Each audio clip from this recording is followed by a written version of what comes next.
Mr. Speaker, the Conservative government established the Ukraine Family Scheme, and in total, over 200,000 Ukrainians, mostly women, children, and the elderly, have found sanctuary in the UK from Putin's war. However, a family of 6 from Gaza have applied to live in Britain using this scheme, and a judge has now ruled in their favor. This is not what the scheme was designed to do. This decision is completely wrong. It cannot be allowed to stand. Is the government planning to appeal on any points of law? And if so, which ones? Minister, Mr. Speaker, let me be clear. I do not agree with the decision. She's right, is the wrong decision. She hasn't quite done her homework because the decision in question was taken under the last government, according to the legal framework for the last government. But, Mr. Speaker, let me be clear. It should be Parliament that makes the rules on immigration. It should be the government that makes the policy. That is the principle, and the Home Secretary is already looking at the legal loophole which we need to close in this particular case. Mr. Speaker, he did not answer the question.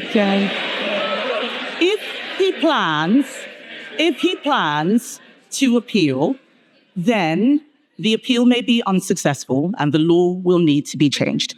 And if he does not appeal, the law definitely will need to be changed. He talks about a decision made under the last government. It was not made by the last government, it was made by the courts. The issue we are discussing today is about judicial decisions. We cannot be in a situation where we allow enormous numbers of people to exploit our laws in this way. Yeah. There are millions of people all around the world in terrible situations. We cannot help them all, and we certainly cannot bring them all here. Will he commit to bringing forward that new legislation or amending his borders bill? Prime Minister. Well, Mr. Speaker, I've already said the Home Secretary has already got a team working on closing this loophole. We don't need to wait for that. We're getting on with that because we're taking control.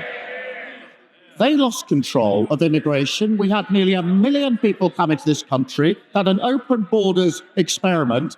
On a Monday of this week, they voted against increased powers to deal with those that are running the vile trade of people smuggling. Same old Tories, open borders, empty promises.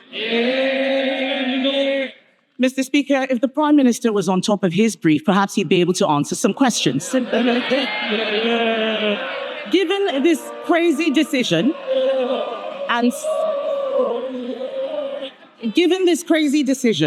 and so many others, new legislation is needed to clarify the right to a family life in Article 8. I'm not talking about what he just said. I know Labour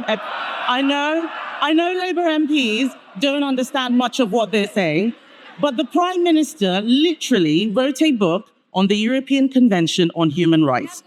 This is a situation where we need to put our national interest before the ECHR. Yeah. Does he agree that we should legislate even if lawyers warn that this might be incompatible with human rights law? I believe she complains about scripted answers and questions. Her script doesn't allow her to listen to the answer.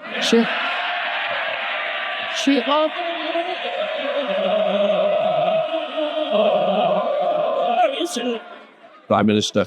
She asked me if we're going to change the law and close the loophole in question 1. I said yes. She asked me again in question 2, and I said yes. She asked me again in question 3. It's still yes. Mr. Speaker, he didn't listen to question 1. I asked if he would appeal the decision. He did not answer that. He's not listening. He's too busy defending the international human rights law framework. Mr. Speaker, this case has arisen because a Palestinian came to the UK from Gaza in 2007. He is now a British citizen. This is precisely why we need to break the conveyor belt from arriving in the UK to acquiring indefinite leave to remain and then a British passport, and now a right to bring 6 family members here as well. Just last week, the Prime Minister bizarrely claimed that a British passport was not a pull factor for those coming to the UK. will he now support our plans to toughen the process on indefinite leave to remain and make getting a British passport a privilege, not a right? Mr. Speaker, they presided over record high levels of immigration. It reached nearly 1 million. It was a one-nation experiment in open borders. And she was the cheerleader. She was the one campaigning for more people to come and thanking her own side when they thwarted her campaign. So before she lectures us, I think she should reflect on her own record here. Mr. Speaker, he is the Prime Minister now. The people out there want to know what he is going to do about the situation. He needs to spend less time whining about the last government and do his job. I thought, Mr. Speaker, that the Prime Minister and I both agreed that Israel had a right to defend herself. Yet the judge in this case noted that the family were facing a humanitarian crisis, and I quote, as a consequence of the Israeli government's indiscriminate attempts to eliminate Hamas, and government lawyers accepted this. Is the Prime Minister allowing lawyers to change the position on Israel? And was this because of advice from the Attorney General? And if not, why on earth did government lawyers accept the argument that Israeli actions were indiscriminate? Prime Minister, they put the complete opposite argument. She talks about on top of her brief. She has no idea what she's talking about. I'll tell her again. We need to change the law. That's why the Home Secretary is already closing the gap. I know the script doesn't allow any adaptation, but this is getting tedious. Mr. Speaker, the Prime Minister has not read the judgment. I suggest that he does.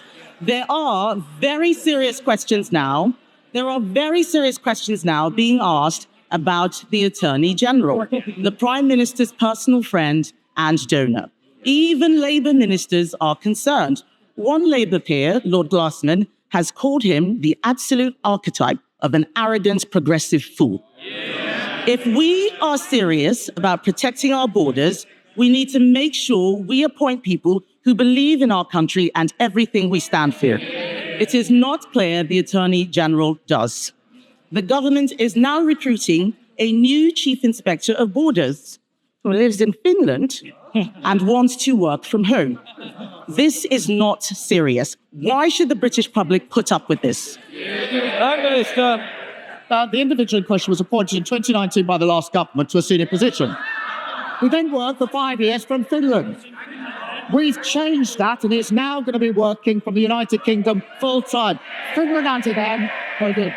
And she talks about the Attorney General. She sat round the cabinet table with an attorney who was later sacked for breaching national security.